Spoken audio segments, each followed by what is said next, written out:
യഹോവയെ ഫലമേൽപ്പിച്ചു കൊടുക്കുക. വഴിയെക്കുറിച്ച് ജീവിതത്തിൽ അനവധിയായ ഭാഗങ്ങൾ വിശുദ്ധ ബൈബിളിൽ നമുക്ക് കാണുവാൻ കഴിയുന്നുണ്ട്.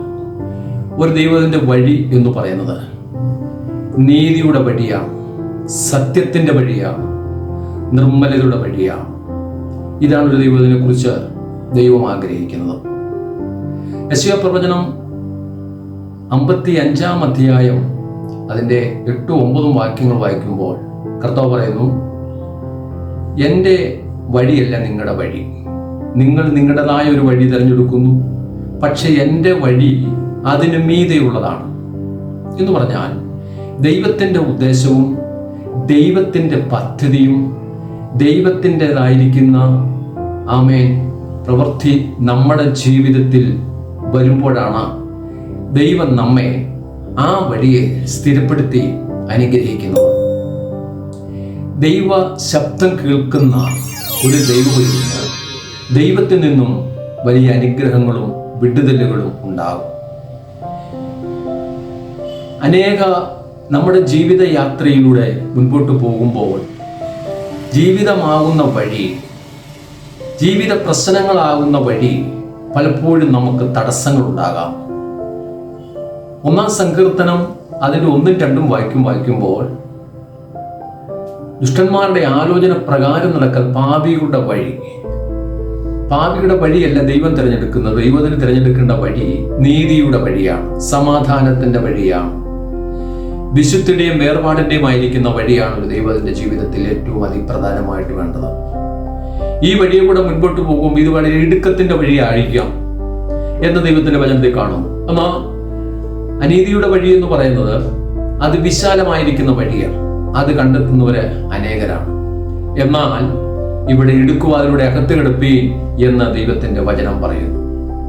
ഇന്ന് പലക്കാലം നമ്മുടെ വഴിയെ, നമ്മുടെ പ്രവൃത്തിയെ തടസ്സമായി നിൽക്കുന്ന പലപ്പോഴും പൈശാചികമായ ബന്ധനങ്ങളാണ്. തൻ്റെ ജനത്തിന് എതിരെ മുൻപോട്ട് നിൽക്കുന്നത് തടസ്സങ്ങളാണ്. യോർദാൻ കടക്കാൻ വേണ്ടി വരുമ്പോൾ ഒരു വലിയ യോർദാൻ തൻ്റെ മക്കൾക്ക് എതിരെ നിൽക്കുക, അക്കരെ കടക്കാൻ വന്നപ്പോൾ അത് ഇരുകര കവിഞ്ഞ് ഒഴുകുന്ന യോർദാനാണ്. പക്ഷേ ദൈവത്തിന്റെ നിയമപ്പെട്ടകം ചുമക്കുന്ന പുരോഹിതന്മാർ ആ യാത്രയിലുണ്ടെങ്കിൽ നിശ്ചയമായിട്ടും ആ യോർദാനിലെ വെള്ളം 2ആയിട്ട് ഭാഗിക്കപ്പെടും. ദൈവത്തിന് നിയമപ്പെട്ടകം ചുമക്കുന്ന പുരോഹിതന്മാരുടെ ഉള്ളംകാൽ ആ വെള്ളത്തിൽ മുട്ടിയപ്പോൾ പ്രതികൂലമായിരിക്കുന്ന യോർദാൻ ആമേൻ പറയുകയാണ്, എനിക്ക് നിങ്ങളുടെ മുമ്പിൽ നിൽക്കുവാനായിട്ട് കഴിയത്തില്ല. കാരണം നിയമമുള്ളവൻ, വ്യവസ്ഥയുള്ളവൻ, ദൈവത്തിന്റെ പ്രവൃത്തിയുള്ളവൻ, അവന്റെ പാദം ആമേൻ ഹല്ലേലൂയ ആ വെള്ളത്തിൽ മുട്ടിയപ്പോൾ വെള്ളം 2 ഭാഗമായിട്ട് പിരിഞ്ഞിട്ട് പറയാ, ഇതാ വഴി ഞാൻ ഒരുക്കിയിരിക്കുന്നു. Praise the Lord hallelujah.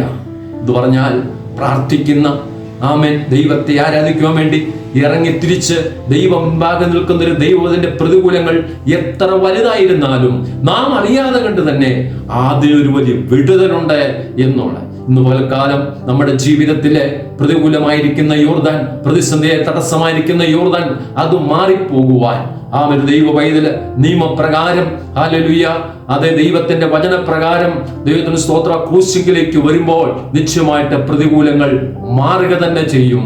Hallelujah. ഏത് പ്രതിബന്ധനങ്ങളിൽ ആയിരിക്കുന്നുവോ, ഹല്ലേലൂയ ഏത് പ്രതിസന്ധി നാം ആയിരിക്കുന്നുവോ അത് നമുക്ക് ഭയപ്പെടേണ്ട ആവശ്യമില്ല. കാരണം ദൈവത്തിന്റെ വഴി നമുക്ക് വിശാലമാണ്. അത് ഞെരുക്കങ്ങളെ മാറ്റുന്നതാണ്, ആ ദുർഘടങ്ങളെ മാറ്റുന്നതാണ്, അത് പ്രതിസന്ധിയെ മാറ്റുന്നതാണ്. ആ ദൈവത്തിന്റെ സാന്നിധ്യം നമ്മോട് കൂടെ ഇന്ന് പൽക്കാലം നിന്റെ ജീവിതത്തിൽ ഉണ്ടെങ്കിൽ നിന്റെ പ്രതികൂലങ്ങൾ മാറുകയാണ്, നിന്റെ പ്രതിസന്ധികൾ മാറുകയാണ്. Praise the Lord hallelujah. ഒരിക്കലും സാധിക്കത്തില്ല, വഴി കൂടെ മുൻപോട്ട് പോകത്തില്ല എന്ന് പറയുന്ന മേഖലകൾ തന്നെ ദൈവത്തിന് വലിയ ചേഞ്ച് നമ്മുടെ ജീവിതത്തിനകത്ത് വരുത്തുന്നു. ഹല്ലേലൂയ. ഈ വഴിയെ നാം തിരഞ്ഞെടുത്തുകൊണ്ട് ദൈവത്തിന് മുൻപാകെ ആമേൻ മുൻപോട്ട് പോകുവാനും ജീവിതത്തെ ഹല്ലേലൂയ ക്രമീകരിച്ച് ആമേൻ ദൈവപാതയിലൂടെ നടത്തുവാൻ ദൈവമായ കർത്താവ് നമ്മെ സഹായിക്കുമാണ്.